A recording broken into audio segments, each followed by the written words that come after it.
बिस्मिल्लाहिर्रहमानिर्रहीम, अस्सलाम वालेकुम डियर स्टूडेंट्स। उम्मीद है आप लोग खैरियत से होंगे।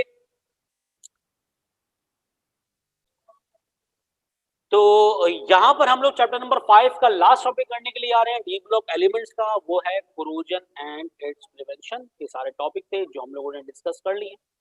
तो इसमें सबसे आखिरी टॉपिक बचा है जो कि शॉर्ट नोट के लिहाज से इंपॉर्टेंट है, that is corrosion and it's prevention. First of all, we will define corrosion.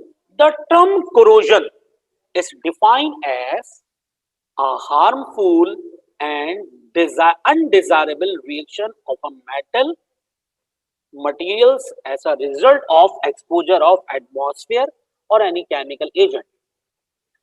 एक corrosion एक टर्म है, एक हार्मफुल या अनडिजायरेबल रिएक्शन होता है मेटल की सरफेस पर।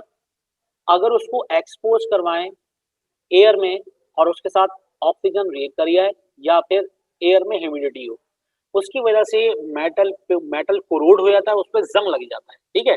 Types of corrosion, there are two types of corrosion. When corrosion in a metal is due to the action of atmosphere, it is known as atmospheric corrosion.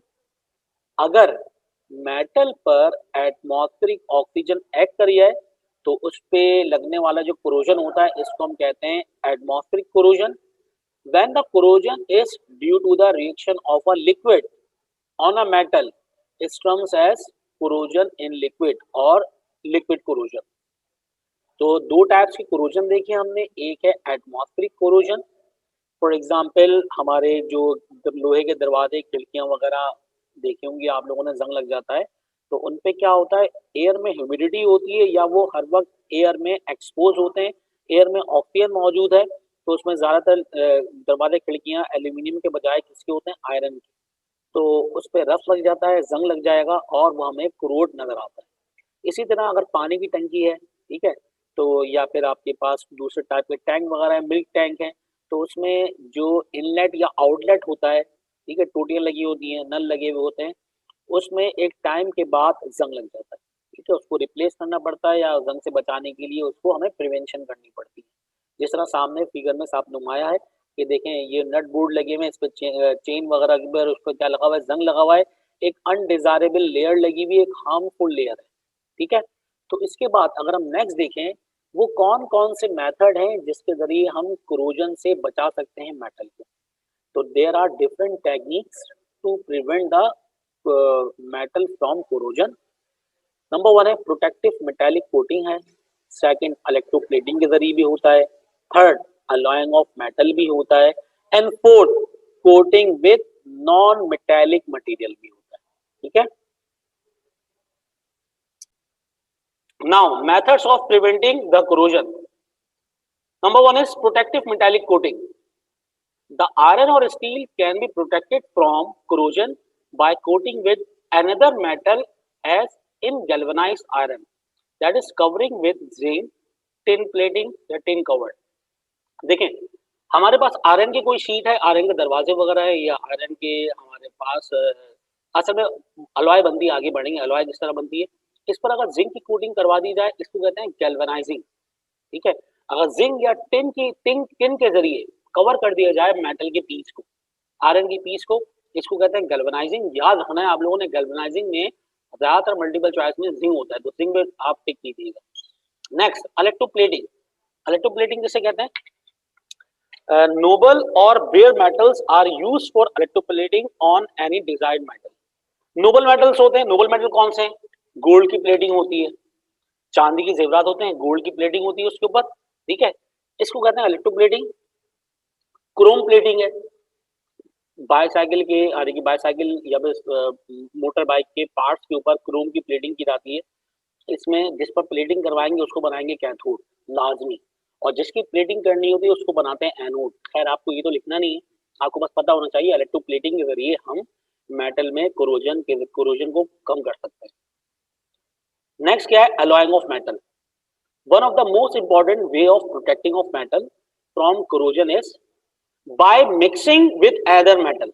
Alloy formation क्या होती है, जिस तरह stainless steel, नाम सुना होगा आप लोगों ने, स्टेनलेस स्टील, इसमें आयरन, क्रोमियम और निकल शामिल होता है। इसका बेसिक मटेरियल मेजर मटेरियल कौन सा होता है? आयरन। जो क्रॉकरी आइटम बनते हैं, किचन में इस्तेमाल हो रहे होते हैं कंटेनर, पतीले वगैरह, चमचे वगैरह, इसको बेस मेटल होता है 95%, 90%, 92%, 99%, 98% आयरन होता है। और उसमें तीन टाइप के स्टेनलेस स्टील होते हैं।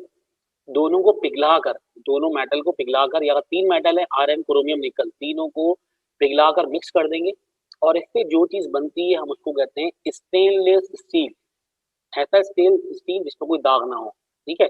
स्टेनलेस की भी तीन टाइप होती है, डिपेंड करता है कितना ज्यादा क्रोमियम और निकल उसमें ऐड किया गया है। निकल 1 से लेकर 4% तक ऐड होता है, क्रोमियम तकरीबन 4 से लेके 12 या 16% तक ऐड होता है, और बाकी सारी परसेंटेज किसकी होती है? आयरन की। आयरन होता है अलॉय में बेसर मटेरियल। आखिरी, coating with non metallic material, last one, metal can be protected from corrosion by using various kind of non-metallic material such as paint, oil, grease, plastic. For example, हमें अगर एक metal को बचाना है corrosion से, air की, oxygen से, हम उस पर पेंट कर देते हैं, उस पर ऑयल लगा देंगे, ग्रीस लगा देंगे। जिस तरह बारिशों में ये करते हैं कि गाड़ियों के प्लग पे ग्रीस लगा देते हैं ताकि मॉइस्चर अंदर ना जाए उसके, तो इसी तरह होता है। फॉर एग्जाम्पल हमारे पास ये जो तार होते हैं, कॉपर के वायर, इसके ऊपर प्लास्टिक का कोटिंग चढ़ी हुई होती है। ठीक है। प्लास्टिक की कोटिंग क्यों चढ़ाते हैं? ताकि करंट ना लग जाए, करंट पास हो, और दूसरी बात, इस पर जंग ना लग जाए। ठीक है। तो ये there are four method: protective metallic coating, electroplating, alloying of metals, और coated with non metallic materials. उम्मीद है आप लोगों को ये तमाम मेथड समझ में आ गए होंगे। ठीक है। तो ये कि if you have any Curie regarding understanding copper sulphate, और हमारे पास सेकंड था पोटेशियम क्रोमेट, और थर्ड वन था हमारे पास कोरोजन एंड इट्स प्रिवेंशन। तो यहाँ पर हमारा chapter number 5 D block elements complete हो गया है। तो अगर आप लोगों के कोई क्वेश्चन हैं तो ज़रूर पूछिएगा, इंशाल्लाह जल्द से जल्द उसके जवाब देने की कोशिश करेंगे। जब तक अपना ख्याल रखिएगा, टिल देन अल्लाह हाफ़िज़।